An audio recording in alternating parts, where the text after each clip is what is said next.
Itodo na natin ang kilig ngayong buwan ng mga puso. Ito ang isang kasalang siguradong memorable hindi lang sa bride and groom, kundi para din sa mga bisita nilang isda. Kakaibang kasalan, mga bride and groom nag-I do sa ilalim ng karagatan.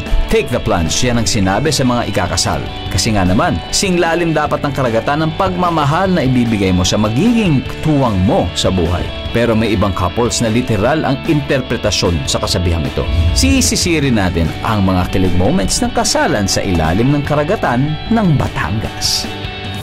Ang couple na sina Karina at Ian naka-full scuba gear pero ang kanilang wedding attire simple lang para madaling lumutang. At ang kanilang mga bisita, hindi lang kakaibang kapwa scuba divers kundi witness din sa kasalan ang mga isda at taklobo o giant clams.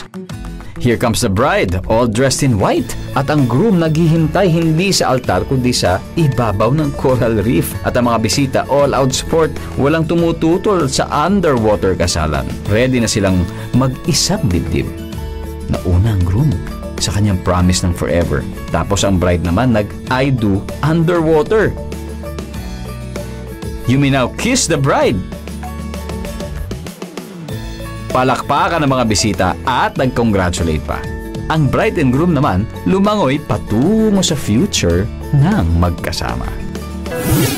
Ang magkasintahang Richie at Sheila naman, simple lang ang seremonyas. Ang groom, imbis na formal suit, scuba gear ang suot. Siyempre dapat puno ang oxygen tank. Nauna na siya sa tubig. At sumunod ang bride sa kanyang puting wedding dress. Ang pawikan na yan ay isa lang sa mga bisita nila. Umpisahan na ang kasalan. Hindi halata kung pinagpapawisan man ang groom pero mukhang walang kinakabahan. At habang nagpapalitan sila ng I do, ang mga bisita nila sumasama sa eksena. Kahit sa palitan ng singsing, ang mga isda naki-witness din.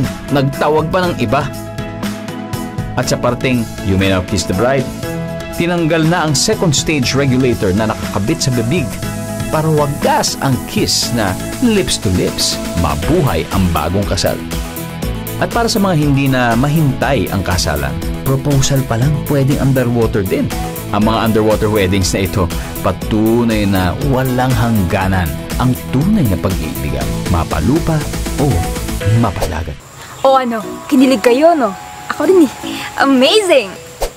Kaya sa mga kapuso nating on the go, tutukan nyo ang live stream ng ating programa sa official accounts ng GMA Network, pati na rin sa YouTube at Facebook. At mag-comment din kayo sa ating mga kwentong amazing.